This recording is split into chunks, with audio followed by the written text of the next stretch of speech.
Hey everyone, welcome back to Ganai's Mac News. Let's dive into the biggest story from WWDC this week.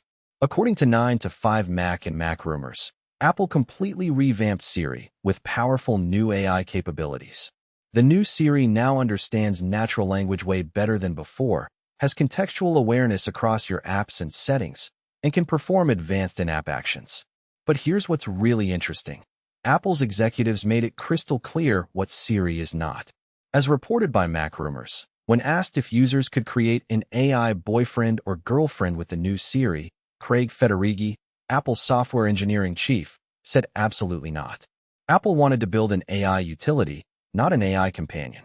Federighi and Greg Joswiak explained their whole philosophy during an interview with the Mostly Human podcast. Apple doesn't do AI just for AI's sake. Instead, they're focused on making Siri actually helpful and efficient. The new chatbot-style experience integrates across your device in ways that actually matter for your daily tasks. Now let's talk about how Apple is actually powering all this AI. According to 9 to 5 Mac's detailed breakdown, Apple announced its third generation of Apple Foundation models during the WWDC keynote. Here's where it gets interesting. Apple isn't putting all its eggs in one basket. Some of these models run directly on your device for privacy and speed. Others are cloud-based for more complex tasks. And get this, one model actually runs on Google's servers using NVIDIA chips. It's a hybrid approach that lets Apple balance privacy, performance, and capability. This multi-tiered system means some AI features process right on your iPhone or Mac without sending data to Apple's servers, while heavier lifting happens in the cloud when you opt in. It's basically Apple's answer to the AI arms race, giving you the best of both worlds when it comes to smart features and privacy protection. Let's talk about what's actually coming to your iPhone with iOS 27. According to Mac rumors, the Photos app got a complete overhaul with new AI editing tools powered by Apple Intelligence. There's a new feature called Cleanup that uses advanced AI models to remove unwanted objects from your photos. The Health app got redesigned too, with a new card-style interface in the Browse section that's way more colorful and easier to navigate than the old list layout. And here's a nice quality-of-life improvement. Apple Insider is reporting that WhatsApp is rolling out multi-account support on iPhone, which is honestly one of the most requested features ever. Plus, as reported by Mac rumors, you can now add the Apple TV remote directly to your home screen in iOS 27, bringing back a feature that was removed way back in 2020. And if you're creative, 9 to 5 Mac says iOS 27 lets you create completely custom wallpapers instead of just picking from Apple's built-in designs. Okay, here's the story everyone's been waiting for. According to 9 to 5 Mac, Apple's first foldable iPhone is coming this fall, and it's going to be called the iPhone Ultra. This isn't speculation anymore. Apple actually hinted at it pretty heavily during WWDC. So what makes this thing different? Well, 9 to 5 Mac is reporting on 6 major features you can expect. First, there's obviously the foldable display technology that's been years in the making. This isn't just a gimmick. It fundamentally changes how you interact with your phone. Think about apps that adapt to both a traditional phone form factor and a fully unfolded tablet-like screen. The iPhone Ultra positions itself as Apple's absolute premium tier device, above the standard iPhone and the Pro models. It's going to come with exclusive features you won't get anywhere else in Apple's lineup.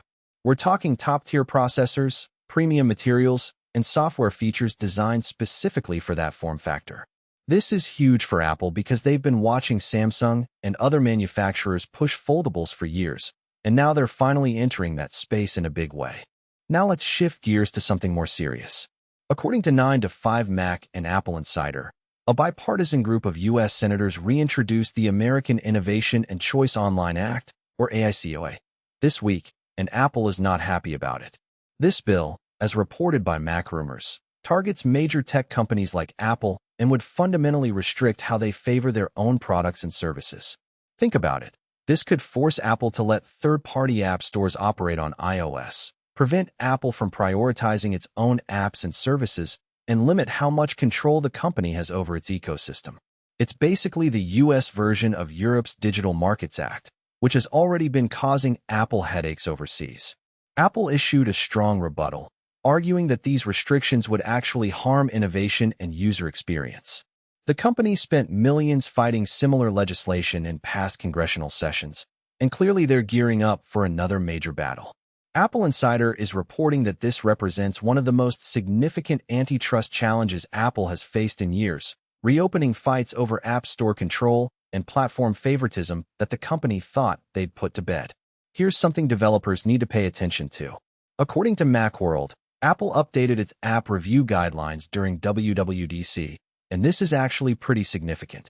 Apple is apparently giving itself the authority to remove low-effort apps from overcrowded categories. As reported by TechCrunch via Macworld, this new language means Apple can now start cleaning up tens of thousands of garbage apps that have been cluttering the App Store for years. Think about it. How many times have you searched for something and found 5 different apps that are basically the same thing? Yeah, Apple's tired of that too. This move is clever because it gives Apple a legitimate reason to remove spam, clones, and abandoned apps without openly admitting they're curating the store more heavily. It's a quality-of-life improvement for users who've been frustrated with app discovery, but it also gives Apple more control over what gets to stay on the platform. The implementation details are still being ironed out, but this could be the beginning of a much cleaner, more useful app store. If you're thinking about upgrading your Mac setup, now's actually a great time. According to Apple Insider, B&H Photo is running a weekend sale on Apple's latest 14-inch MacBook Pro with the M5 Pro chip. You can grab the model with the 18-core CPU and 20-core GPU, plus 48 gigabytes of RAM, for $300 off. That's a huge discount considering this machine just came out 3 months ago. We're talking serious processing power for creators, developers, and power users. The M5 Pro is a beast for video editing, 3D rendering, music production, and basically any task that demands multi-core performance. And with 48 gigabytes of RAM, you're not going to hit memory limits on even demanding workloads. Apple Insider says this flash deal ends on Sunday, so if you've been thinking about a pro-level MacBook, this is definitely worth checking out. And for those of you considering Windows instead of Mac, here's a deal worth mentioning.